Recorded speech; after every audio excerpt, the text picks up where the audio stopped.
Welcome into the Brant Partial Show. So I kind of wanted to keep talking about some of these Pro Football Focus articles. I thought they were interesting. I wanted to talk about the top 25 players under 25. I thought that was interesting.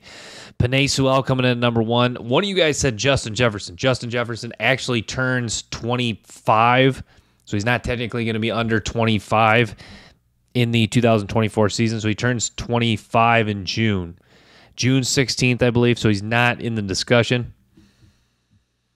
But yeah, this has been an interesting article. A lot of people like to talk about some of the top players under 25. I think it is interesting. There's a lot of good ones. A lot of them still coming from that 2020 NFL draft. You look at Penei Sewell, Jamar Chase, Amon-Ra St. Brown. There's a lot of guys that were key that are some of the, like that 2020 draft class. A lot of those guys still under 25. It was a tremendous draft. Like Trevor Lawrence too. Let me try to find that article. Shoot, why can't I find that article?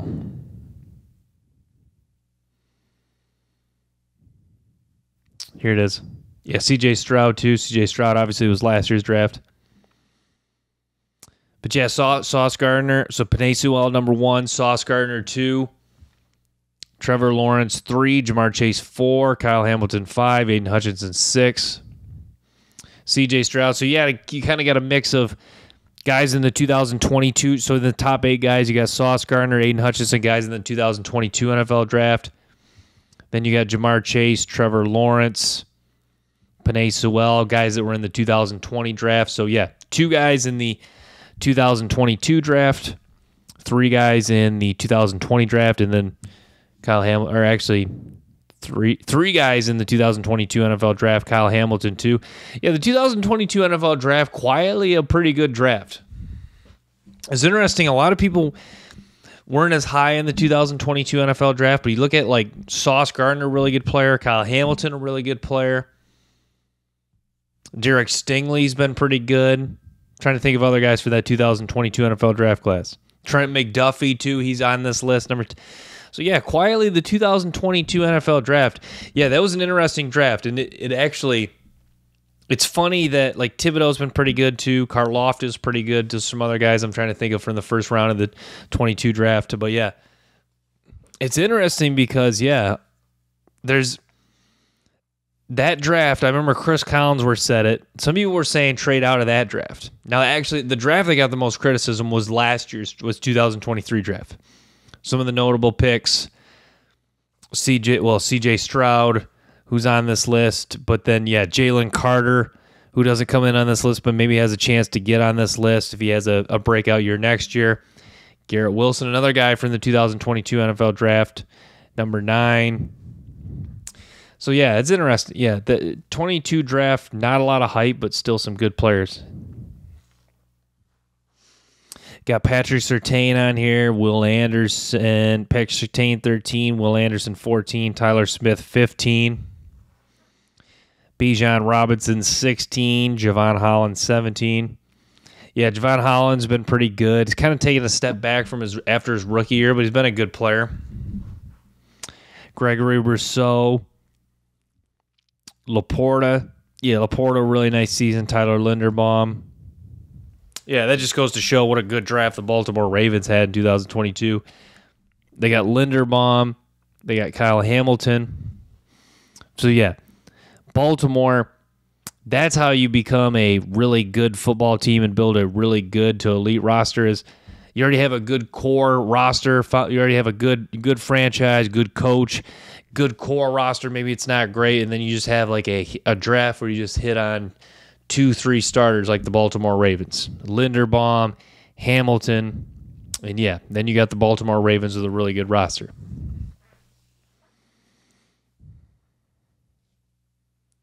So here's Jalen Carter. Here's Jalen Carter down here at 22. Jahmyr Gibbs at 21. Here's Stingley at 23. Olave, 24. And then Kyle Pitts, 25. Yeah, Olave's been pretty good.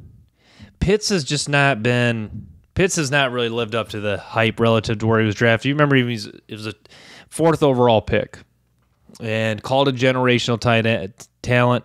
at the tight end position. And yeah, just a tremendous career at Florida, but just does not.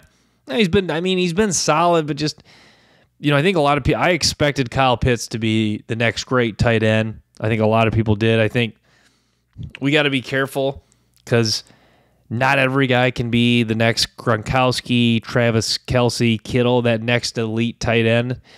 Brock Bowers, I think it's very likely he's going to be that guy, but not every guy can be that. There's a reason those guys are so great. But it's interesting though, the NFL, like you look at some of these positional rankings, like a guy's legit if he's top 5 at his respected position. Because like you look at like in the edge rankings, like Myles Garrett, Max Crosby, TJ Watt. You look at the top 5 at each respected position, those are all legit players. Like that's kind of why like drafting in the first round, the top 10 is so important, because that's a lot of times where you'll find a guy that becomes a potential top 5 player at their respective position. So yeah, that's really the goal. Like that's the thing. Like that was the debate, the back and forth with the argument of the Khalil Mack trade, is because why people disagreed with it at the time, and turns out it didn't work out for the Raiders because they missed on those draft picks. But why people disagreed with it, because a lot of times when you're drafting in the first round, especially in the top 5, top 10, is you're trying to find a guy like Khalil Mack, a game changer, top 5 at the respective position, an elite player, potential or multiple year Pro Bowler, first team All Pro. That's what you're looking for. You're looking for, we'll go to linebacker rankings. We haven't. You're looking for Fred Warner. Now the linebacker, it's kind of interesting that I pull up the linebacker rankings, because the linebacker, you'd argue outside of Fred Warner, there's not a lot of elite guys, but you look at the top 5, still some good players. Roquan Smith at number 2. Now I haven't really been, it's interesting. I guess I'll use the term ironic with Roquan Smith, because I haven't been as high on Roquan Smith, because like he's never been good at getting off of blocks.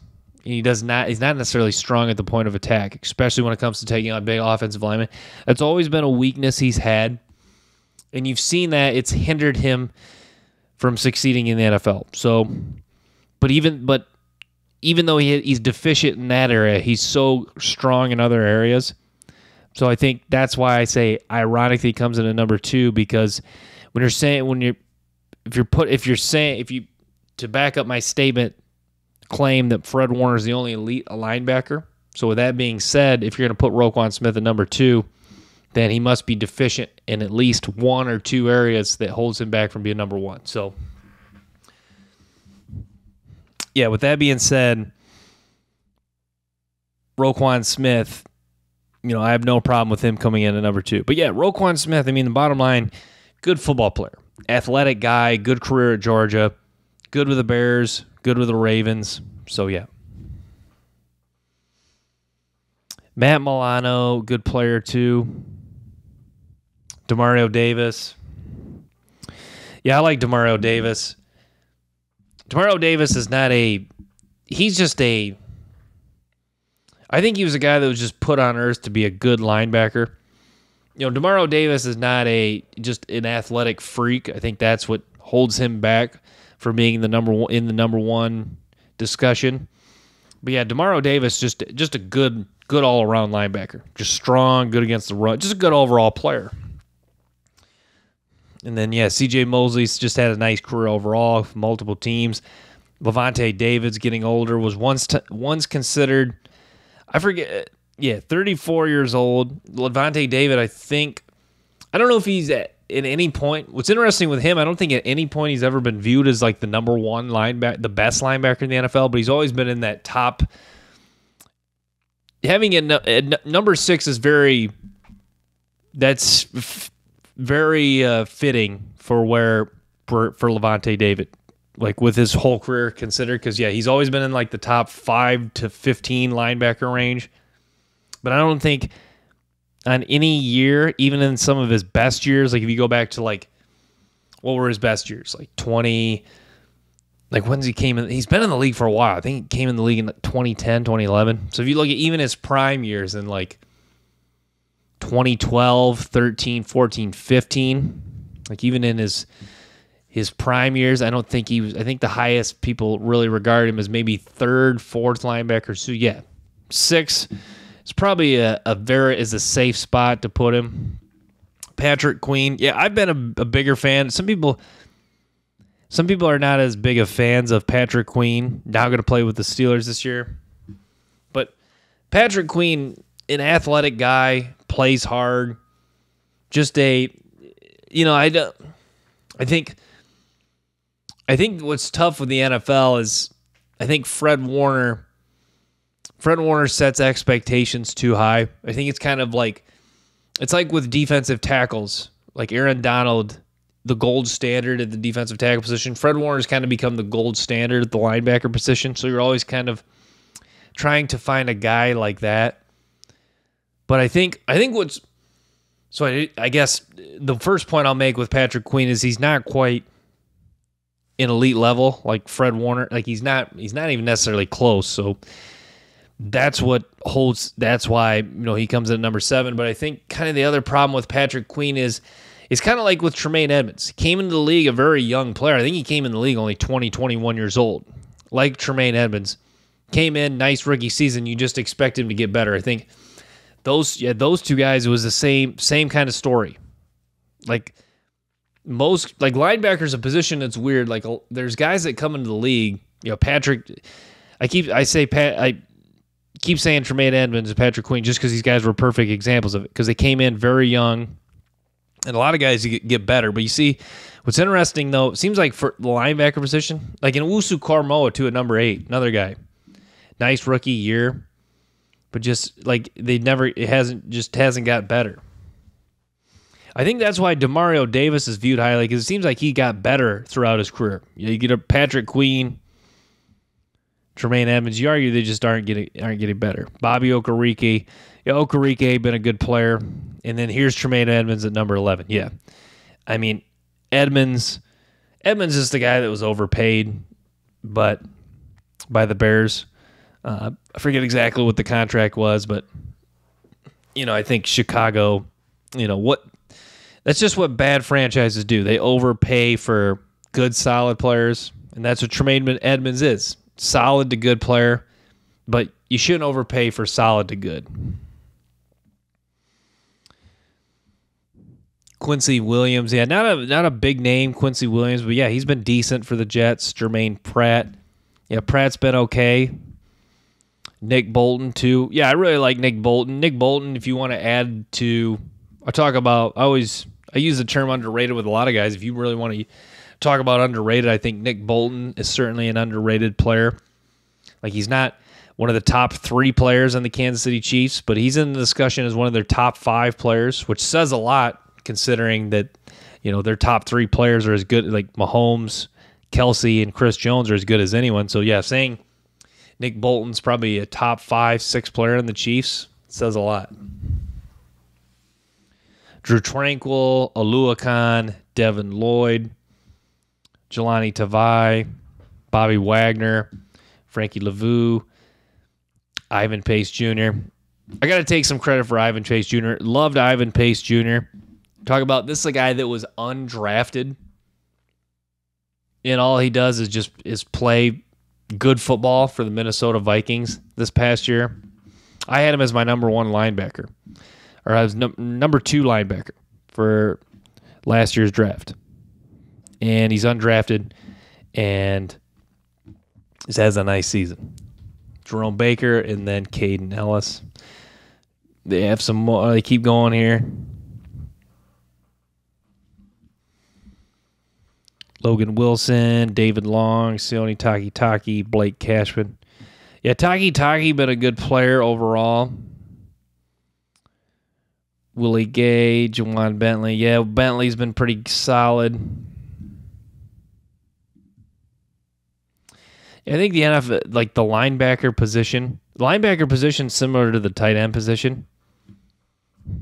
Having a good one isn't necessarily a must, But having a good one really helps you out. It really makes, like, if you want to be elite, you must have at least, like, having an elite one can help you be a Super Bowl contender. But if you don't have an elite one, it's not necessarily like the end of the world. Like, you could have other positions to make up for it. Like, I mean, obviously, like the Kansas City Chiefs, like Nick Bolton, a good linebacker, but not an elite linebacker, and the Kansas City Chiefs still won the Super Bowl because you got difference makers at at Chris Jones, Travis Kelce. But then, yeah, you look at the other team that was in the Super Bowl, Fred Warner, elite linebacker.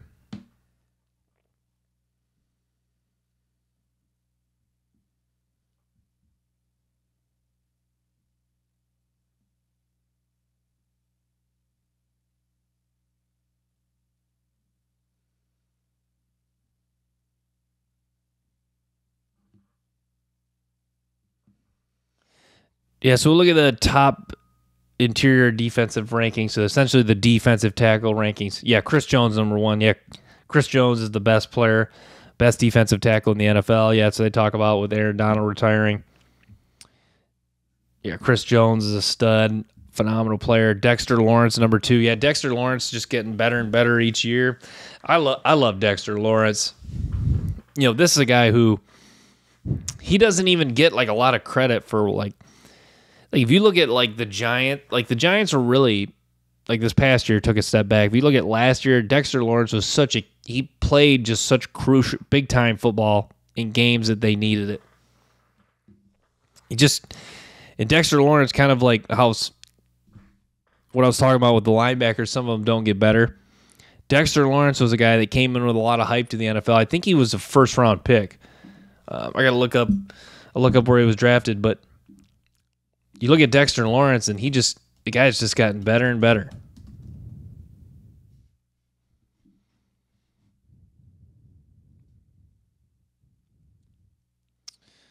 He's been in the league for a minute now.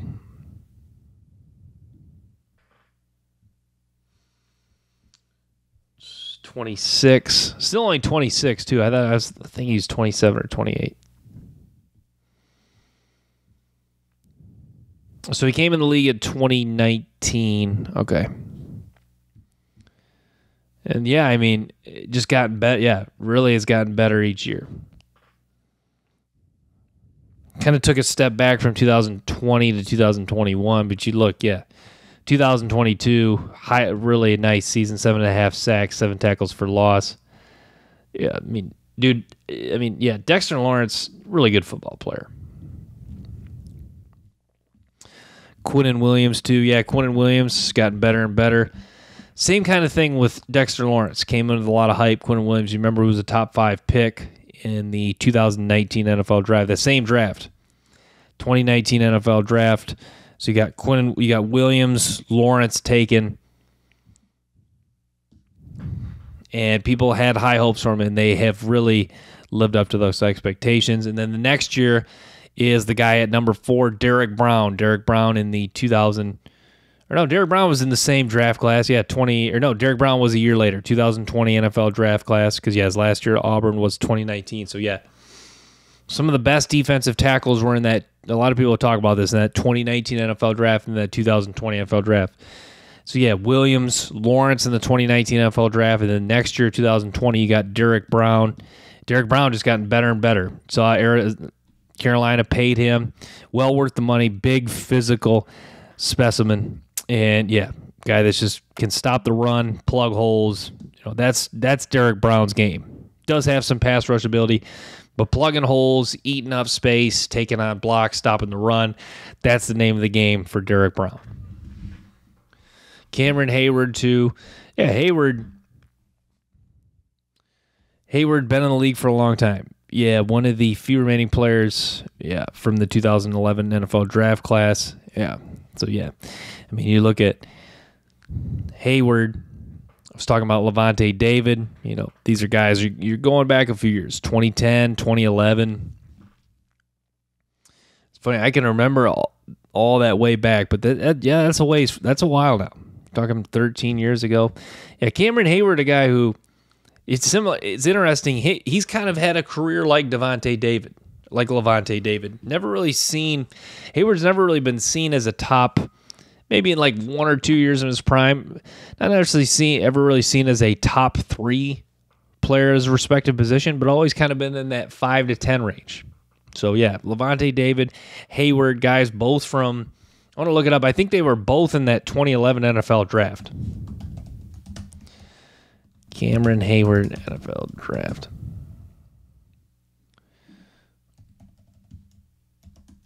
I'm trying to remember the 2011 draft. I think, wasn't that with Andrew? That was when Luck went first overall?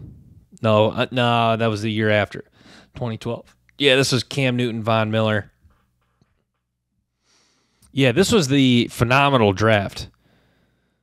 Yeah, Hayward was 31st overall in this draft. Yeah, this is Von Miller. Yeah, Pro Football Focus was talking about this draft the other day. Cam Newton, Von Miller, Patrick Peterson, Julio Jones. My God. I mean, even Nick Fairley had some years. J.J. Watt, too. Tyrone Smith. Yeah, what a draft. I mean, you got some guys here in the middle that didn't. Well, Kerrigan, too. Nate Soldier. Yeah, Corey Legit. I mean, Amukamara. Yeah. Phil Taylor. Yeah. Adrian Claiborne. Yeah. But yeah, like Cameron Jordan, Jimmy Smith, Mark Ingram was pretty solid. Wilkerson had flashes. There's some guys that didn't work out, but but some of the guys that did. What was it? Maybe Levante David? Was he the 2010 NFL draft? I feel like he was 2011 because I thought his last year at Nebraska was 2010.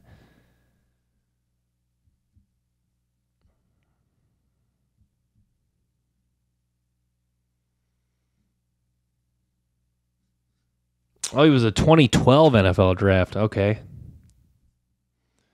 Second round. Alrighty. Well, I was wrong. I was thinking it was 2011.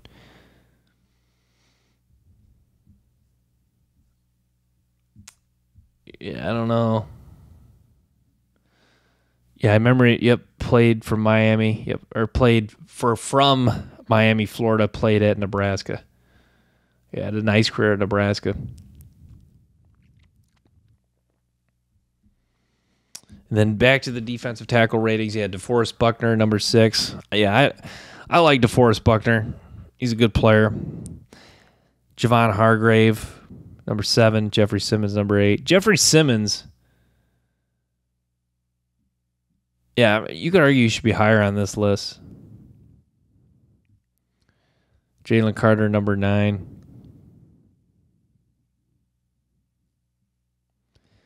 Yeah, I mean, Carter's got a chance to really break out this year. Here's Christian Wilkins at 10. Metabuke at 11. Barmore, 12. DJ Reader. Yeah, nice move by the Lions getting DJ Reader. Yeah, I mean, Reader, yeah, good player. Jonathan Allen, too. Jonathan Allen been consistently good. I don't know. I guess the knock against Jonathan Allen is I think maybe he's reached somewhat of his ceiling, but a good player nonetheless. And, him and Deron Payne have really been good players in that Washington defensive line. Lee McNeil.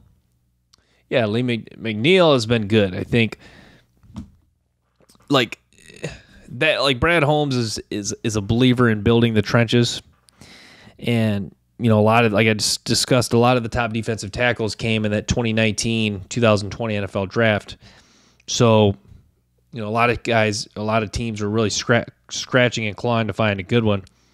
And the Lions, if you remember the 2020 NFL draft, perhaps if you remember the 2021 NFL draft, they took Aleem McNeil and Anzarike. Anzarike hasn't necessarily worked out, but at least in that draft, they made an emphasis to get at least a good defensive tackle, and they were able to do at least that and getting a good one in Aleem McNeil. Kobe Turner too. Yeah, Kobe Turner was a guy I like coming out. Didn't get a lot of hype in the NFL draft, but yeah, he's been good for the Rams. One of those later round picks with all the draft picks the Rams did, with all the first round picks the Rams haven't had the last few years. They needed to hit on a guy like Kobe Turner, and yeah, Kobe Turner has paid dividends for this LA Rams team. Leonard Williams too. Yeah, Leonard Williams. I mean, you talk about just because you talk about as solid as they come. I think why people like Leonard Williams now with Seattle. You talk about, I think why people love Leonard Williams, whether it was in New York, whether it was with the Jets or the Giants, both times in New York. I mean, the guy he is who he is. Strength, power, hold the point of attack, good against the run. Does have some ability to rush the passer, but just a rock solid football player. That's who Leonard Williams is. He's not necessarily going to keep offensive coordinators up at night. Like, how do we block this guy? But, Leonard Williams is a guy that you put him out there and he's just, he's going to do his job and he's just going to be rock solid. You don't have to worry about him not performing.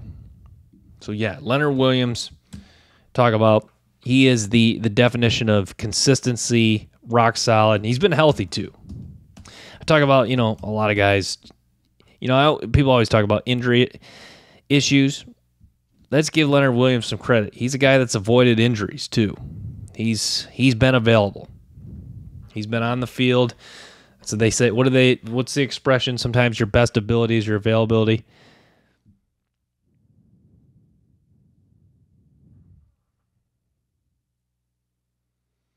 Now, it's funny I say that, and you look at the last few years, I guess he has missed some games.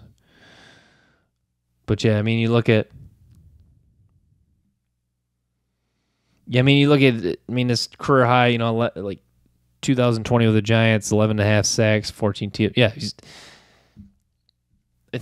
Yeah, you look at, though, consistency.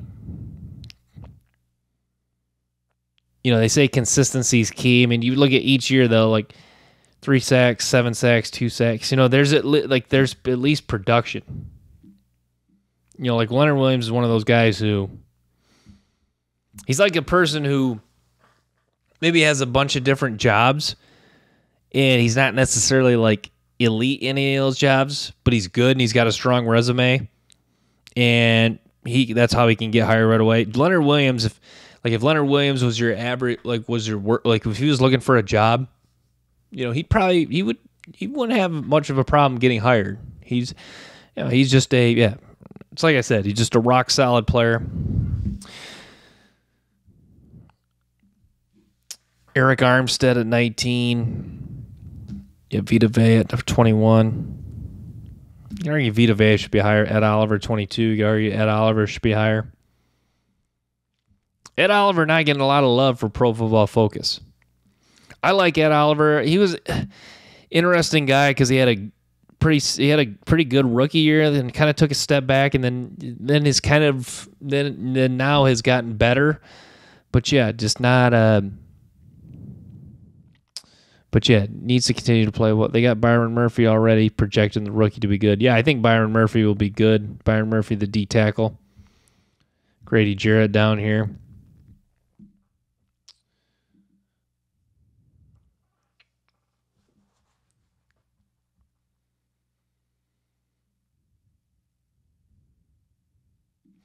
So this was kind of an interesting article, the 3-year position rankings, 2022 through 2024. So essentially they're ranking guys like they're ranking like all the guys that were eligible from 2022 to 2024. So for example, here's for the quarterbacks. So all the guys are eligible. These are all the guys that came out. So Caleb Williams 1, Bryce Young 2. This is at the time they were coming out too. So this was like, I guess the grading of them prior to entering the league. This is not how they would grade them now. This is like projecting or like based on the grade they had at the time.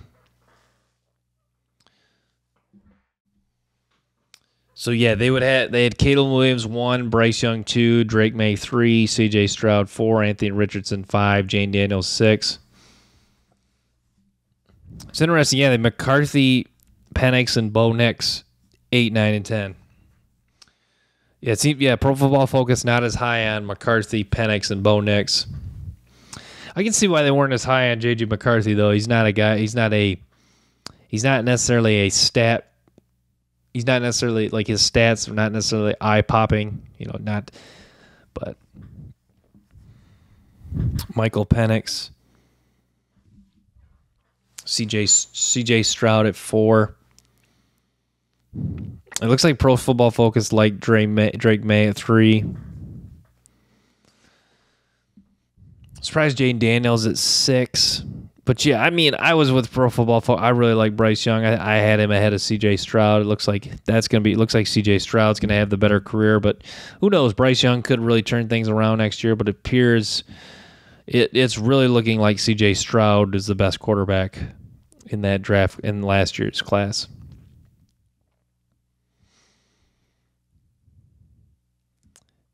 So, yeah. And then here's running back. Yeah, Bijan 1, Jahmyr Gibbs 2, Breece Hall 3, Kenneth Walker 4. So, yeah, this just goes to show that the strength. This just goes to show that the 2022 NFL draft class and the 2023 draft class, Pro Football Focus viewed the running backs in those two classes the highest, because Bijan Robinson in the 2023 draft class, Jahmyr Gibbs 23, and then Breece Hall, 2022, and then Kenneth Walker 2022, and then Jonathan Brooks was this past year. So it looks like they were higher on Jonathan Brooks. Yeah, I mean, I like Jonathan Brooks. If I'm being honest, I didn't watch his tape deeply. A guy that was a key part in Texas winning some football games, had some power, some vision, ability to break tackles, strength in the lower body, just good strength overall. So, yeah, there's some things to like about Jonathan Brooks. I didn't necessarily love him. And they had Blake Corum here at number 6. Yeah, I can see why Pro Football Focus liking Blake Corum. Just, he's a guy that just, good stats, especially last year. A guy that just kind of has a knack for picking up yardage. But, yeah, I don't know. I don't know how Blake Corum's game will translate to the NFL, but, yeah, he's got a chance to be good. Yeah, wide receiver right here is really telling. Marvin Harrison 1, Malik Neighbors 2, Rome Odunze 3. This just really backs up how highly the 2024 NFL draft class was viewed. And then you got Jamison Williams here at 4, Drake London 5, George Pickens 6. Yeah, that 2000, and then you really have the 2022 NFL draft class highlighted here. Jamison Williams, Drake London, George Pickens, Chris Olave, Garrett Wilson, and then Smith and Jigba coming in for this last year's draft. Yeah, you look at this. So that's kind of the case. Another strike against last year's draft class. Smith and Jigba down here at 9, Brian Thomas at 10. But I don't know. I didn't necessarily love the draft class. Like, I didn't necessarily love Drake London. I should have. I started to like him a little more to the end. I like George Pickens a lot, but he's been kind of up and down. Olave's been pretty good. Garrett Wilson's been really good. So quietly the 2022 NFL draft class strong at the wide receiver position. And Brian Thomas Jr. number 10. You could argue he should be higher on this list.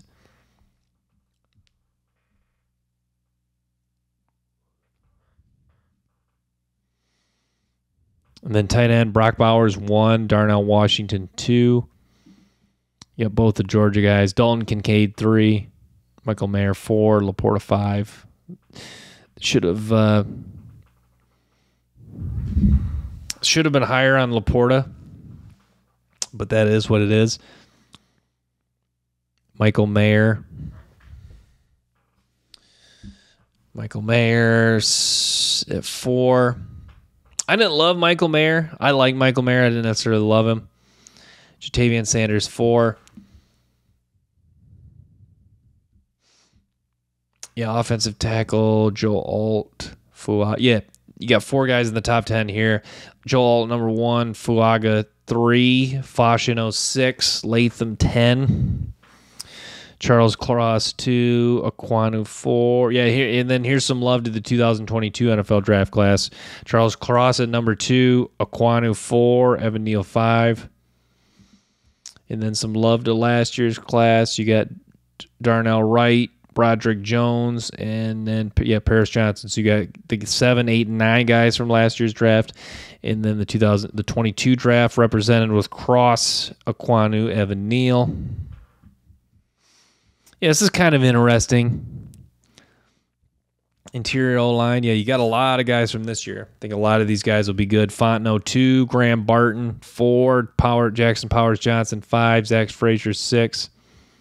Here's Zion Johnson on the list. He's been good. Linderbaum, good. Skoronski.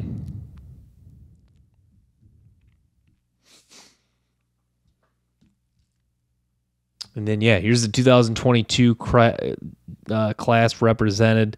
You got Devontae Wyatt, Jordan Davis. They have Devontae Wyatt listed as Ohio State. That's a typo. And then here, guys from this year's draft represented. Here's Jerzon Newton, Byron Murphy, Braden Fisk. You argue Murphy should have been higher.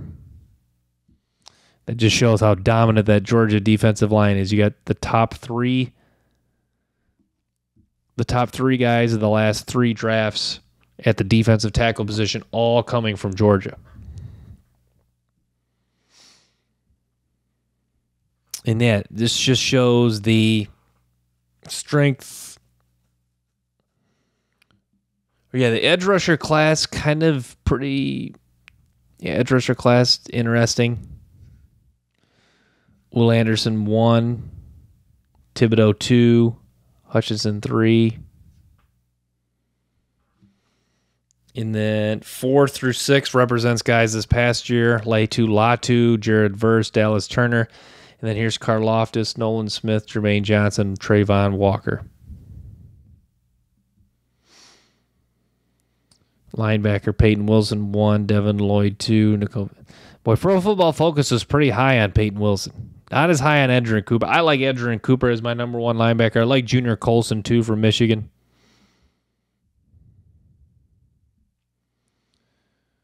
Cornerback, they had Derek Stingley 1. Yeah, Stingley, you look at... as far as... what he did in 2019, it was really... That really kind of propelled the hype for Stingley. Sauce Gardner 2. All 3 of these guys have been good. Stingley 1, Gardner 2, Witherspoon 3, Gonzalez 4. Quinyon Mitchell at 6. He argues should have been higher. Terran Arnold at 8.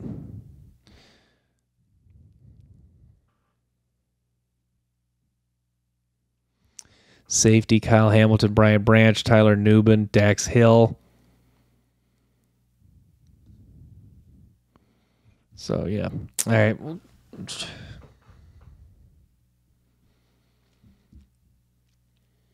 Looking to pull up another. Let me find another interesting article. Should we talk about next guys eligible for next year's draft? I kind of wanted to watch more tape on these guys before I did. They already got some names to know for next year's draft.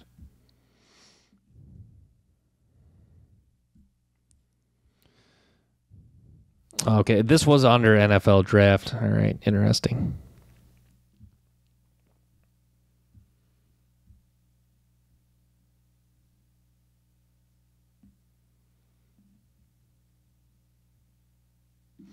These are the articles I like. NFL.com.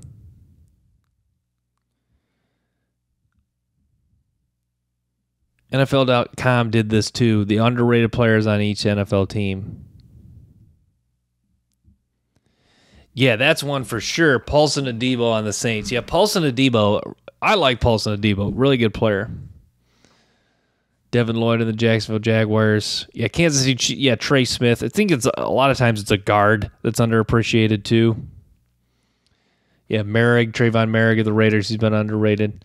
Ivan Pace Jr. Yeah, Ivan Pace just really doubted. Yeah, Paulson Adebo. That's a perfect pick, I think, for it. Paulson Adebo, he's one of the more underrated players, not just on the New Orleans Saints in the NFL.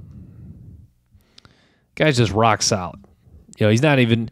I don't think he doesn't get a lot of hype just because he's not the best corner on his team. Marshawn Lattimore is the best corner on the Saints, but yeah, you look at, he's a good player.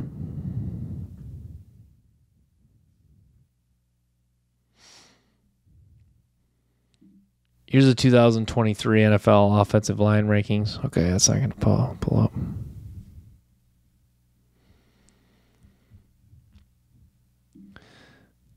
So I guess here's some pessimism.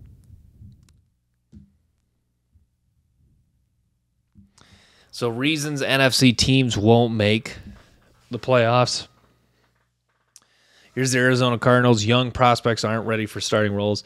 Yeah, this makes a lot of sense. I mean, Marvin Harrison, Paris Johnson. Yeah, the Arizona Cardinals, a young team. Kind of a mix of older and really young. So, yeah, Paris Johnson, Marvin Harrison, young players. And then the other guy they drafted, too, the guy from Missouri, too, Darius Robinson. So, some young talent, but it's just, you know, how big of an impact can Marvin Harrison and Darius Robinson make next year? I think it sounds like I'm kind of contradicting myself because I think they'll make an impact, but to say those two guys are going to be dominant enough where it's going to translate to the Arizona Cardinals being a playoff contender, you know, I think that's a little bit of a stretch.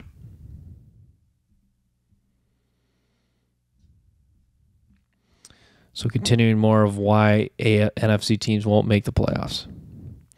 Yeah, once again, interesting. Like, here's the Atlanta Falcons. Same old story for the Atlanta Falcons, and this is interesting because they had a chance to draft Laiatu Latu and Dallas Turner. They chose not to do that, and they chose to take a quarterback. So, yeah, I mean, you got guys like, this is what they're talking about. You got guys like, so yeah, that's the claim why the Falcons won't make it. You may not be able to generate enough pressure off the edge. So you got guys like Arnold Ebiketie, Lorenzo Carter, Braylon Trice was their third-round pick, who I really liked. And they also took Rook Orororo, who's a defensive tackle, but a guy who does have some pass rush ability. So, you know, the problem with Atlanta, it's more so Atlanta with the edge rushers is kind of, it's like the guy is like the expression, it's not broke, it just needs duct tape. They're kind of trying to fill their hole with duct tape. You know, they're just trying to cover the holes. They're not necessarily trying to fully repair it.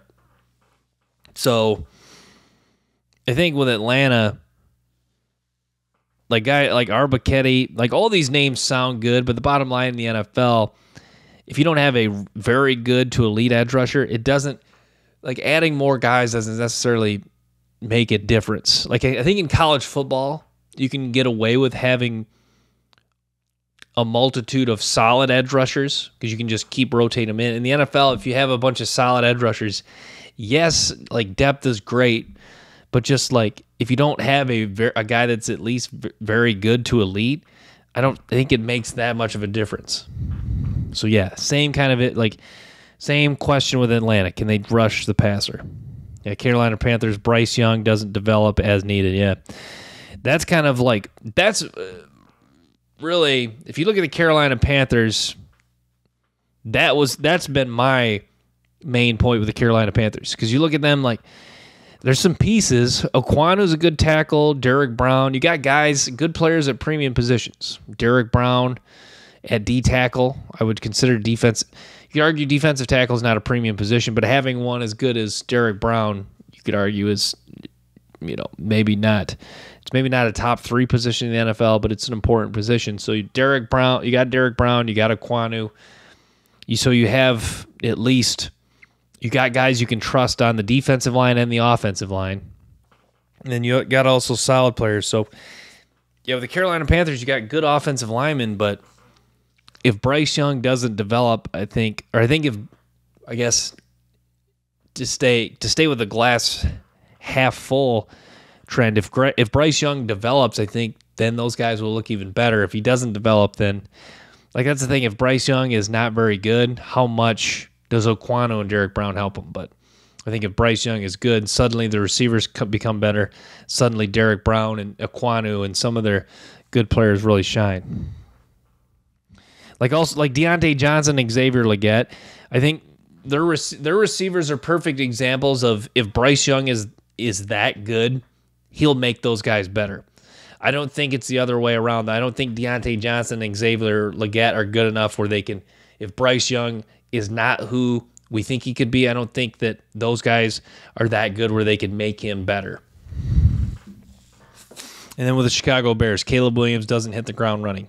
Yeah, I mean, it's certainly, certainly there's a lot riding with the Chicago Bears, banking on that Caleb Williams isn't the guy. I mean, if he's not the guy, that sucks because you traded Justin Fields and you really invested a lot of capital to get this guy. So, yeah, a lot of expected of Caleb Williams. They've done a lot of things to get pieces in place for him to succeed. You know, you spend a top 10 pick. You spent the number 9 pick getting Romo Dunze. You bring in Keenan Allen. You've pumped a lot of money on the defense, too, with Montez Sweat and Jermaine Edmonds. So there's pieces in place for Caleb Williams to succeed. If he doesn't hit the ground running, then that's tough. Because I think, like, honestly, with Caleb Williams, like, as much hype as there is for him, like, you kind of just get the feel with Caleb Williams that if he doesn't show it right away, he never will show it. You feel like he's kind of like that player, like it's all or nothing year one. Now, obviously, he could have a career where he has a rough rookie year and then takes off after that. But I kind of get the feel, and I could be wrong, I kind of get the feel that it either clicks for Williams right away or it doesn't. You know, if he really is, a lot of guys, if they are as good as we think they are, like look at Andrew Luck. Like if he, like, you know, there's the comparisons. The hype was there with Andrew Luck. Like Andrew Luck, you saw it, like you knew right away. Like you watched right away. You're just like, yep, like this guy belongs in the NFL. Like, and even if Caleb Williams even if he has a bad year, I don't think you can say he doesn't belong. But then I think a bad year for Caleb Williams, and there's just like the questions will just swirl like crazy.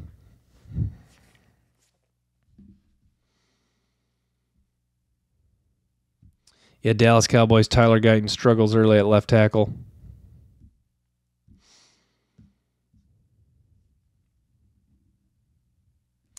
Yeah, the Cowboys I think are interesting because they're a safe bet to be a good team. But, you know, the Dallas Cowboys kind of go with the expression good is the enemy of great. Sometimes being good in the NFL is not quite good enough. Detroit Lions, the secondary wide receivers limit the offense.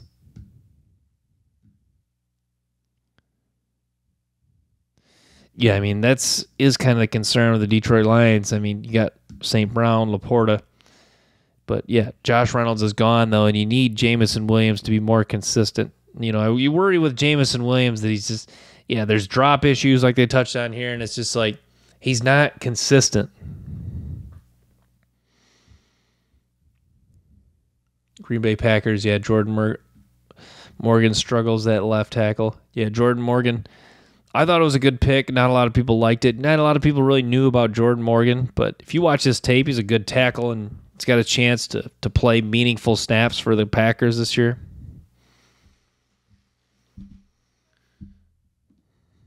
Yeah, the Minnesota Vikings, a drop off from Kirk Cousins to J.J. McCarthy or Sam Darnold is too severe. Yeah, certainly could see that. New Orleans Saints, too many question marks on the offensive line. Nah, I mean, I don't know. I think the Saints should be fine in the offensive line. Fuaga was rated.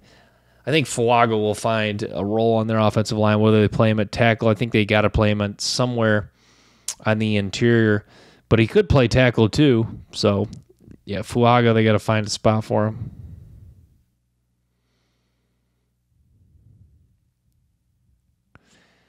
But, yeah. And then some of the other ones, the New York Giants, Daniel Jones can't get back to the level of play he showed from 2020 to 2022. Philadelphia Eagles young defensive backs aren't ready for bigger roles. Yeah, I mean, Pro Football Focus really says it best. The Eagles roster is loaded. But, yeah, if Quinyon Mitchell, I think that's what would really be tough for the Philadelphia Eagles if Quinyon Mitchell and Cooper DeJean were both not very good. I think the odds of both of them not being very good is very low, but like I'd say like if Quinyon Mitchell, like maybe even if like DeJean's pretty good, but Quinyon Mitchell just has a rough year. Like Quinyon Mitchell is not who we think he is. I think that's a huge blow to the Eagles because you look at the Eagles, like you feel like that is like if the Eagles wanted to like put the final nail in the coffin and separate, or if they wanted to really put their foot down or put their I don't know what's the best expression to use? If they really want to stake their claim that they're the best roster and they're a legit Super Bowl contender, I think Quinyon Mitchell being an elite corner, I think is maybe that you could argue it's the final piece to the puzzle for the Eagles. So, and yeah, you look at this, they invested a first-round pick. So if Quinyon Mitchell's not quite that guy, that's a tough blow because you used a first-round pick on this guy, and you need him to be good right away. So, yeah, the 49ers, Dre Greenlaw missing time early, hurts their defense. You could argue that's not really that big of a concern. I mean, I don't know. With the 49, I don't know, but I guess I don't know what my main reason would be why they missed the playoffs, but then Seattle Seahawks, the defense takes time to adjust to Mike McDaniel's system. Yeah, I could see that. So yeah, I gotta wrap with that, guys. Thanks for tuning in. Stay tuned for more episodes and clips from the show. Till next time, peace.